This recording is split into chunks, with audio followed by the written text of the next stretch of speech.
अगर ना चाहते हुए भी मन में अश्लील विचार आते हैं तो बुद्ध की यह कहानी आपके विचारों को बदल सकती है। एक बार चंद्रुवंशी राजकुमार भरत बुद्ध के सानिध्य भिक्षु के रूप में दीक्षित हुए।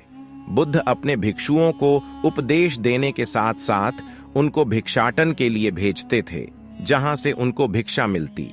भरत को महात्मा बुद्ध ने भिक्षा लेने के लिए एक श्राविका के घर पर भेजा। भरत रास्ते में चलते हुए सोच रहे थे कि ना जाने आज खाने में क्या मिलेगा। हमेशा महल में खाने के लिए अनगिनत स्वादिष्ट भोजन मिलते थे, लेकिन आज जो भी मिलेगा उसी से काम चलाना पड़ेगा। भरत ने श्राविका के घर पर जाकर भिक्षा के लिए याचना की। श्राविका ने भरत को बैठने के लिए कहा।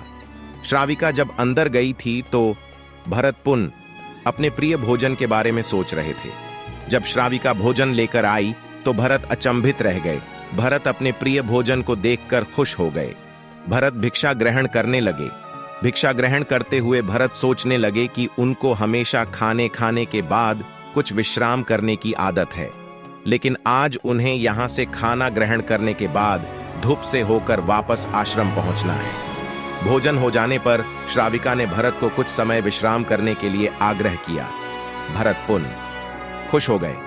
सारी इच्छाओं की पूर्ति होते देख भरत इसको एक संयोग मानकर कुछ देर के लिए लेट गए। लेटते हुए भरत सोचने लगे कि आज तो सोने को मिल गया, लेकिन मेरे सर पर हमेशा के लिए छत का साया तो मिट गया है। जब भरत सोकर पुन उठे तो श्राविका ने कहा कि आपको जब तक यहां पर रहना है आप यहां पर ठहर सकते हैं। अब भरत समझ गए कि यह कोई संयोग नहीं है, श्राविका जरूर मेरा मन पढ़ रही है। भरत खड्डे हुए। भरत ने श्राविका से पूछा, मुझे क्षमा कीजिए, पर क्या आप मेरा मन पढ़ सकती हैं? आप यह सब कैसे कर लेती हैं? श्राविका ने कहा, शुरू में मेरे लिए यह कठिन था, लेकिन मैंने खुद के विचारों को देखना शुरू किया। शुरू में मेरे विचारों की संख्या अनगिनत थी, पर मैंने अपना पूरा ध्यान उन विचारों पर केंद्रित किया। मैंने बिना पक्ष विपक्ष के अपने विचारों को देखना जारी रखा। धीरे धीरे मेरे विचारों की संख्या कम होती गई। मेरे सारे व्यर्थ विचार दूर होते गए। तब से मैं दूसरों के विचार पढ़ लेती हूं। यह सब सुनकर भरत घबरा गए। भरत ने श्राविका से आज्ञा ली और वहां से निकल पड़े। रास्ते में चलते हुए भरत अपने मन के विचारों का स्मरण करने लगे। भरत के मन में श्राविका के बारे में अश्लील विचार आए। श्राविका ने भरत के बारे में क्या सोचा होगा? भरत को खुद पर शर्म आ रही थी। भरत आश्रम पहुंचे। भरत ने बुद्ध से कहा कि अब से वह कभी भिक्षाटन के लिए नहीं जाएंगे। बुद्ध ने भरत को नीचे बैठाया और कहा, क्या हुआ, तुम मुझे अपनी व्यथा विस्तार से बताओ। भरत ने विस्तार से सारी बात बताई। भरत की बातों को सुनकर बुद्ध ने कहा कि आज से 7 दिनों के लिए श्राविका के घर पर भिक्षा के लिए तुम ही जाओगे, लेकिन तुमको कुछ बातों का ध्यान रखना पड़ेगा।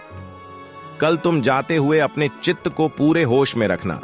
तुम्हारे अंदर कौन से विचार उठ रहे हैं उन पर ध्यान केंद्रित करना। होशपूर्ण और जागृता के साथ ध्यान करना कि कौन सी वासना तुम्हारे भीतर उठ रही हैं। इन सभी का ध्यान करते हुए जाना और फिर मुझसे विचार विमर्श करना। अगले दिन भरत बुद्ध के बताए अनुसार पूरे मार्ग में अपने होश को जागृत रखते हुए चल रहा था। भिक्षु आज पूरी तरह से जगा हुए था। जैसे जैसे श्राविका का घर नजदीक आ रहा था, भरत की घबराहट बराक रही थी। भरत ने अपनी घबराहट को एक तरफ करते हुए बुद्ध के विचारों पर ध्यान केंद्रित किया।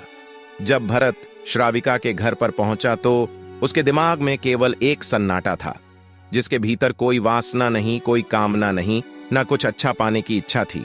भिक्षु भरत ने भिक्षा ली, ग्रहण की और वहां से वापस निकल गया। आज भरत रास्ते में नाचते हुए आया। आज उसको जिस आनंद की अनुभूति हुई वह अद्भुत थी।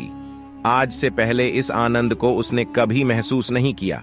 भरत ने आश्रम जाकर बुद्ध को प्रणाम किया।